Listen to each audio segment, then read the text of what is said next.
चलिए तो topic start करते हैं। विद्युत द्विध्रुव। अच्छा, इंग्लिश मीडियम का बैच है। Electric dipole. अच्छा, कल डेफिनेशन याद करिए आप लोगों ने इसकी। इलेक्ट्रिक डाइपोल क्या होती है? इलेक्ट्रिक डाइपोल की definition what is the definition of electric dipole?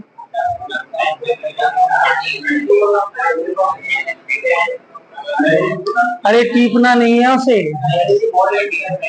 चलिए सामने देखिए, सामने। ठीक है, होशियार मत बनो। when two charges, चलिए बातें नहीं। when two charges of same magnitude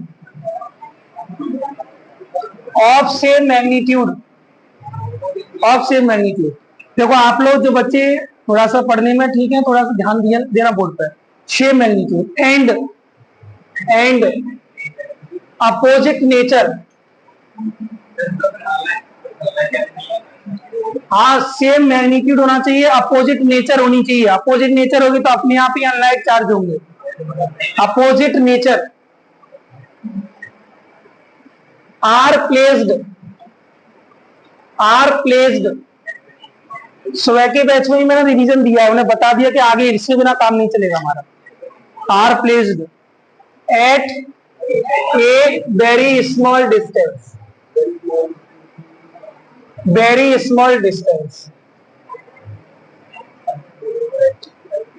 then this system, this लिखाया था क्या मैंने? द लिखाया था कभी। This system is called electric dipole.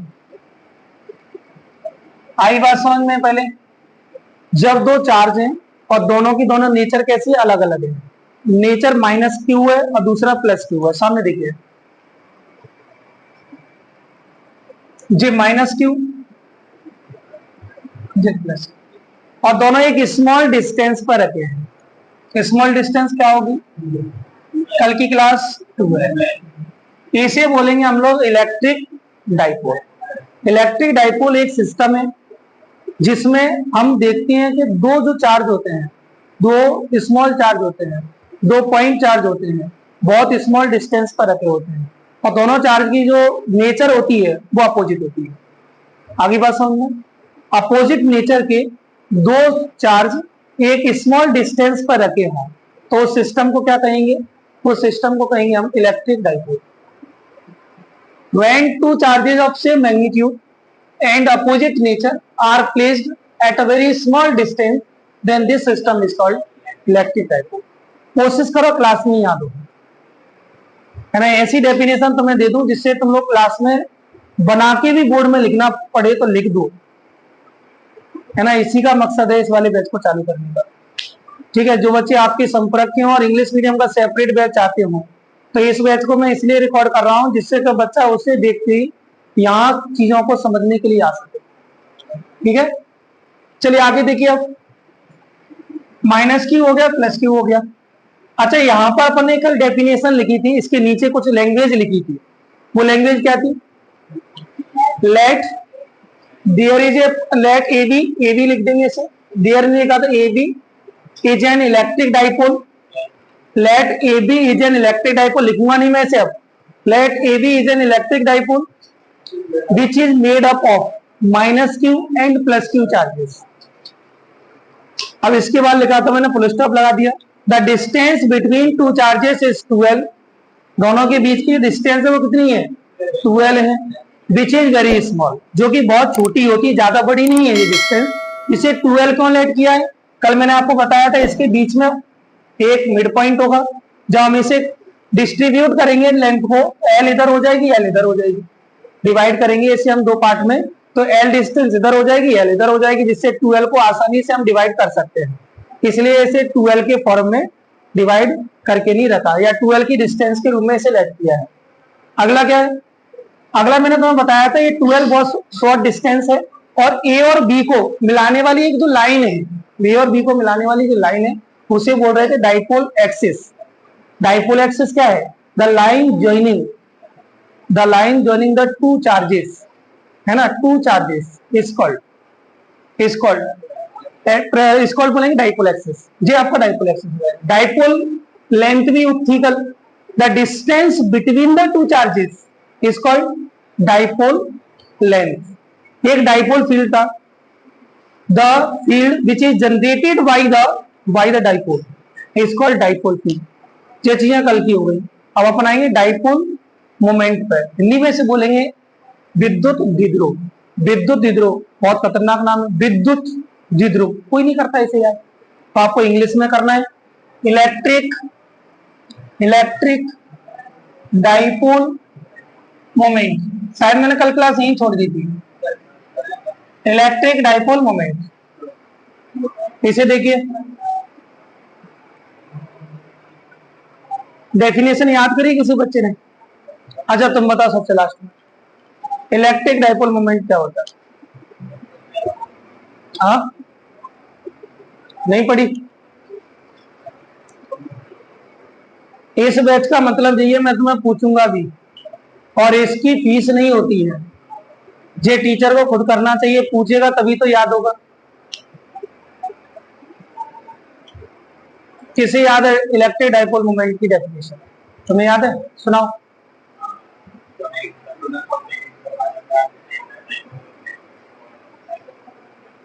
चलिए सामने देखिए,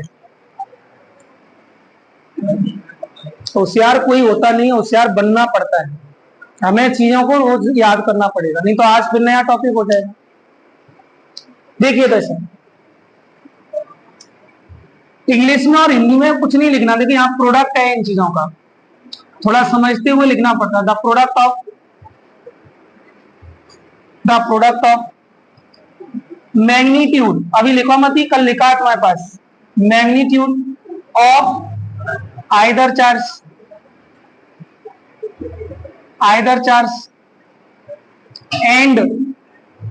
and the distance between the charges. अब मुझे बताना है गलत लिखा है कैसे लिखा? And the distance between the charges, या बिटवीन टू चार्जेस, आप यहाँ टू चार्जेस लिख दो,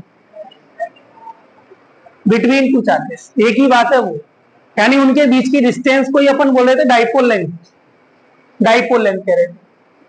अब लिखेंगे आगे लिखेंगे is called electric dipole moment, is called electric dipole moment. बताओ इस डेफिनेशन में कोई समस्या किसी को? तो किस किस का प्रोडक्ट है वो? या इन दोनों में से किसी एक चार्ज का मैग्नीट्यूड और बीच की डिस्टेंस जो है इसे बोलते हैं डाइपोल लेंथ, इनका दोनों का मैग्नीट्यूड है।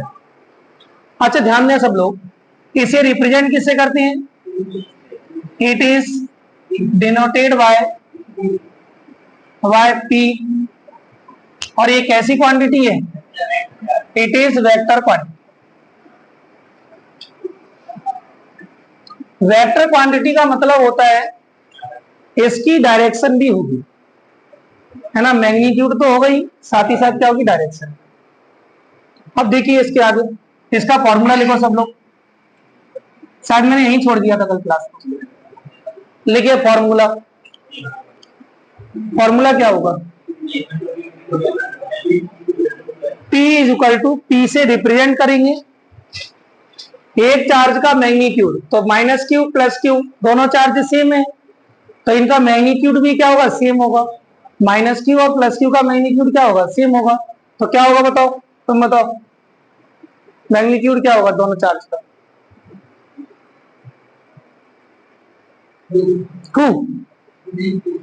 क्यू, दोनों के बीच की डिस्टेंस 12, क्या बना? P is equal to 2Q, P is equal to 2Q। इसके बाद लिखेंगे इसकी यूनिट, और यूनिट में याद रखना हम फिजिक्स में एसआई यूनिट की चर्चा करते हैं, है ना। कौन सी यूनिट लिखते हैं? SI unit. चार्ज की एसआई यूनिट क्या होती है? कूलॉम। चार्ज की एसआई यूनिट होती है कूलॉम। लेंथ होती है लंबाई, मीटर, इसकी यूनिट होगी मीटर। तो बताना कूलॉम मीटर हो गई। सुबह का एक बच्चा पढ़ रहा था इसे सेंटीमीटर। दोनों में अंतर क्या है सेंटीमीटर किलोमीटर में? सेंटीमीटर में सी और एम साथ में होंगे, छोटे छोटे सी और एम दोनों मतलब अपने स्मॉल है, जबकि यहाँ कूलॉम में सी कैपिटल है और एम छोटा है, तो इसे बोलेंगे कूलॉम। पहले को its SI unit is coulomb, coulomb metre.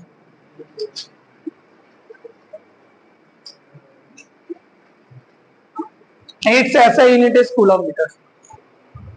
रटना नहीं है, चीजों को समझते चलना है। अच्छा, डायमेंशनल फॉर्मूला लिख दोगे? डायमेंशनल फॉर्मूला क्या हुआ इसका? निकाल के देखा था कि ऐसी? निकालो डायमेंशनल फॉर्मूला।